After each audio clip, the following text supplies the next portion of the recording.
اعوذ باللہ من الشیطان الرجیم بسم اللہ الرحمن الرحیم۔ ناظرین سلام علیکم۔ نہج بلاغہ سیریز کے اس ایپیسوڈ میں آپ کا استقبال ہے۔ خداوند متعال سے دعا ہے کہ آپ جہاں کہیں بھی ہوں شاد اور آباد ہوں، صحت اور سلامتی کے ساتھ ہوں۔ جیسا کہ بیان کیا گیا ایپیسوڈ اے اور بی میں، ایپیسوڈ اے میں ہم نے بیان کیا کہ نہج بلاغہ کیا ہے۔ نہج بلاغہ مولائے متقیان حضرت علی علیہ السلام کے کلمات کا، خطبات کا، اور جو ان کے لیٹرز ہیں، ان کے مکتوبات ہیں، ان کا مجموعہ ہے۔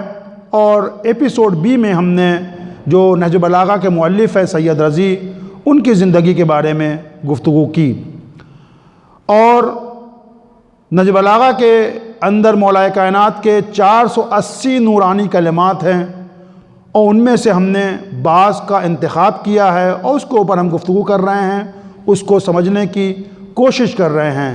اگر آپ کو لگتا ہے کہ یہ چیز فائدہ مند ہے، ہمارے دوسرے بھائیوں کو بھی جاننا چاہیے مولا کے نورانی کلمات سے، ان کو بھی اپنے دل کو منور کرنا چاہیے، تو اس جلسات کو، ان کی کلپس کو آپ دوسروں سے بھی شیئر ضرور کریں۔ آج کا کلمہ 137 نمبر کلمہ ہے، 137۔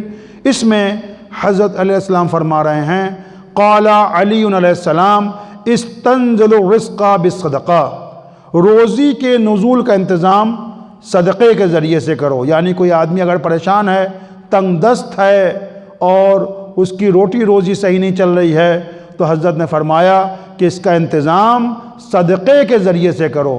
یعنی صدقہ اتنی اہم چیز ہے کہ اگر انسان صدقہ دے تو اس کی زندگی میں فراوانی ہوگی اور اس کی روزی کبھی تنگ نہیں ہوگی۔ اس کلمے میں حضرت نے صدقے کی اہمیت کی طرف اشارہ کیا اور صدقے کی ایک فائدے کی طرف اشارہ کیا کہ روزی اس کی تنگ نہیں ہوگی، اور روزی کا فراوان ہونا، روزی کا تنگ نہ ہونا کوئی معمولی بات نہیں ہے۔ لیکن آپ دیکھیں کہ یہ صدقہ دینا، دوسروں کی مدد کرنا، یہ اتنی اہم چیز ہے کہ خود قرآن مجید کے اندر جہاں کہیں بھی نماز کا ذکر ہوا ہے، نماز ایک ایسی عبادت ہے جس کے بارے میں کبھی چھوٹ نہیں ہے۔ یعنی اگر روزہ انسان نہیں رکھ سکتا ہے، مریض ہے، سفر کی حالت میں ہے، یا پھر کوئی اور اس طرح کی مشکل ہے، تو اس کے لیے روزہ نہیں ہے۔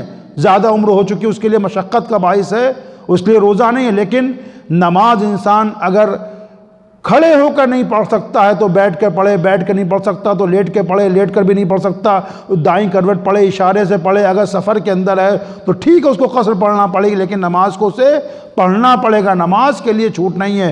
ٹرین کے اندر ہے اور قضا ہونے کا خطرہ ہے تو ٹرین چلتی ٹرین میں اسے نماز پڑھنا پڑے گی۔ اگر جہاز کی فلائٹ لمبی ہے اور اس کی نماز قضا ہو رہی ہے تو وہی اڑتے ہوئے جہاز میں اس کو نماز پڑھنا پڑے گی۔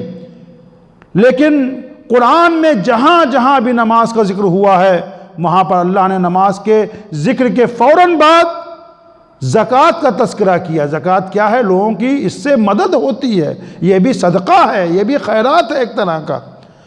قرآن نے کہا اقیموا الصلاۃ، نماز کو قائم کرو، وآتوا الزکوٰۃ، زکوٰۃ دو، خیرات دو، لوگوں کی مدد کرو۔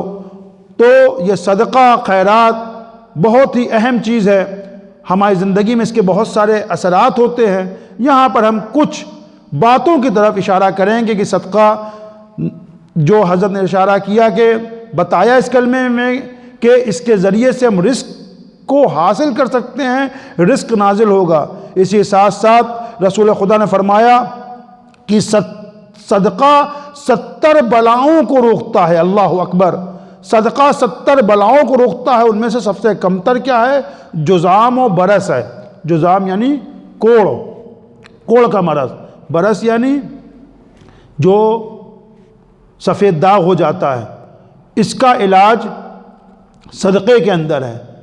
اور پھر ایک دوسری حدیث میں رسول اللہ نے فرمایا کہ صدقہ بری موت سے بچاتا ہے، لہٰذا گھر سے نکلتے وقت، ٹریول کرتے وقت، سفر پہ جاتے وقت انسان صدقے کو فراموش نہ کرے۔ اب سوال یہ ہوتا ہے کہ کتنا صدقہ دیا جائے، کتنا دیا جائے؟ تو قرآن کی مشہور آیت ہے، اس کے اندر اللہ نے صدقے کی حد اور لمٹ کو بیان کر دیا کہ دیکھو تم کو صدقہ دینا ہے، کسی کی مدد کرنا ہے تو اس طرح سے ہو کہ مغلولہ نہ ہو تمہارے ہاتھ، یعنی تمہارے اپنے ہاتھوں کو گردن سے نہ باندھ لو، یعنی بالکل ہی صدقہ نہ دیں۔ جیب میں جب کسی انسان کے ہاتھ گردن سے بندھے ہوں گے تو پھر وہ جو ہے اپنی جیب میں ہاتھ نہیں ڈال پائے گا، یعنی انسان بالکل صدقہ نہ دے، بالکل جیب میں ہاتھ نہ ڈالے، مغلولہ اللہ نے کہا۔ پھر کیا کہا؟ تبسطھا، یعنی اپنے دونوں ہاتھوں کو یوں کھول بھی نہ دے، بالکل کھول دے، جتنا پیسہ سب راہ خدا میں خیرات کر دے، تو یہ بھی غلط ہے۔ یعنی ایک لمٹ کے اندر جو ہے صدقہ دیا جائے، دوسروں کی مدد کی جائے۔ اور دوسری بات جو خود قرآن کے اندر اللہ نے ارشاد فرمائی کہ ہم صدقہ دینے کے بعد اپنے صدقے کو بالمن والعزا، یعنی کیا مطلب؟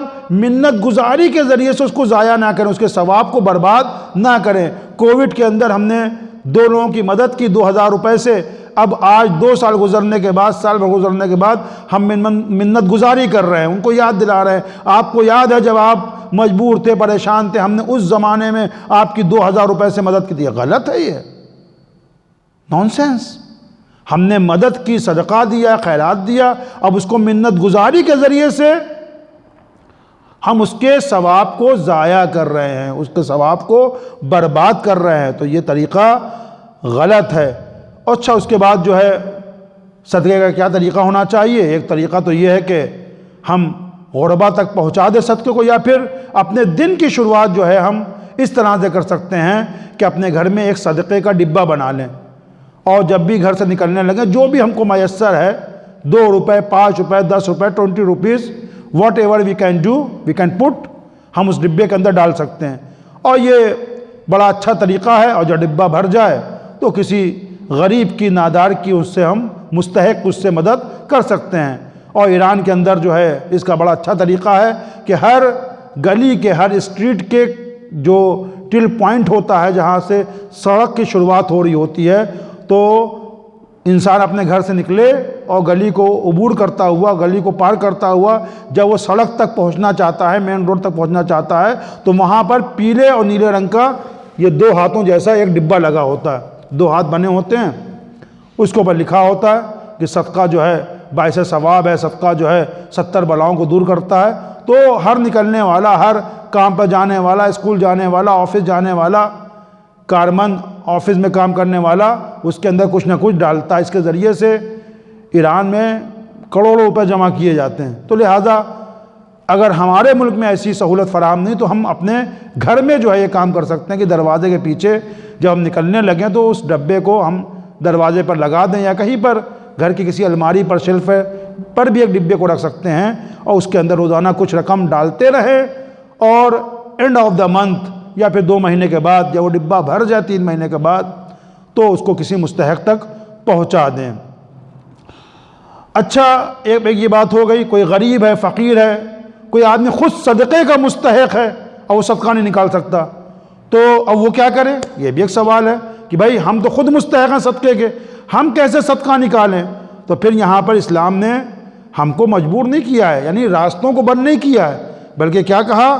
حدیث کے فقرے ہیں، کل معروف صدقہ، ہر معروف جو ہے، ہر اچھی چیز، ہر نیکی چیز صدقہ ہے۔ ٹھیک ہے، آپ کے پاس پیسے نہیں ہیں، آپ غریب آدمی ہیں، آپ خود صدقے کے مستحق ہیں، لیکن اگر آپ کو اللہ نے علم عطا کیا ہے تو ہم کسی اسٹوڈنٹ کو، کمیونٹی کے کسی بندے کو، کسی بچے کو، کسی نادار بچے کو جو کوچنگ کی یا اسکول کی فیس کو افورڈ نہیں کر سکتا ہے، اس کو 1 گھنٹہ ہم ٹیوشن پڑھا سکتے ہیں۔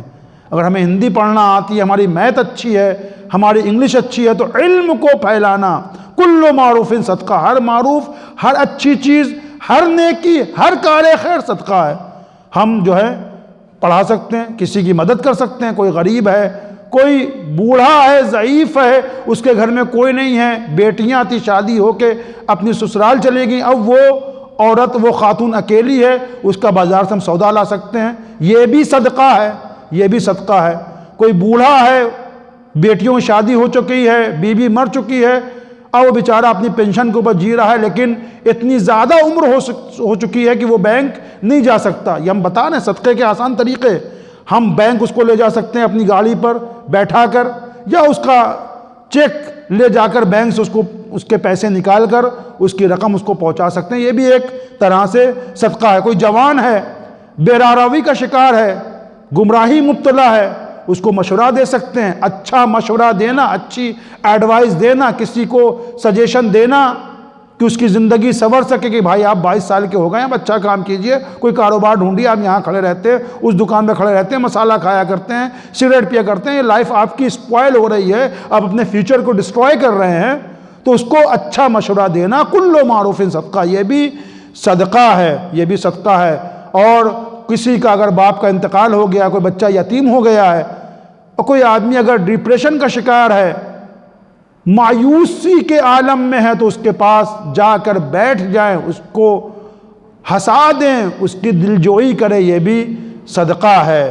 تو مولانا نے فرمایا کہ استنزل الرزق بالصدقہ، بات یہاں سے شروع کی تھی کہ اپنے رزق کے نزول کا سبب صدقے کے ذریعے سے کرو۔ آئیے پروردگار عالم سے دعا کرتے ہیں کہ پروردگار عالم ہم سب کو مولا علی علیہ السلام کے اس کلمے پر عمل کرنے کی توفیق عطا فرمائے، اور کل معروف صدقہ، ہر کار خیر صدقہ ہوا کرتا ہے، تو یقیناً اس جلسے کو اور اس میسج کو دوسروں کو پہنچانا بھی صدقہ ہے۔ لہذا اگر آپ سمجھتے ہیں کہ دوسروں کے لیے، ہمارے دوسرے بھائیوں کے لیے یہ نہج البلاغہ کے پیغامات، نورانی کلمات فائدہ مند ہو سکتے ہیں، تو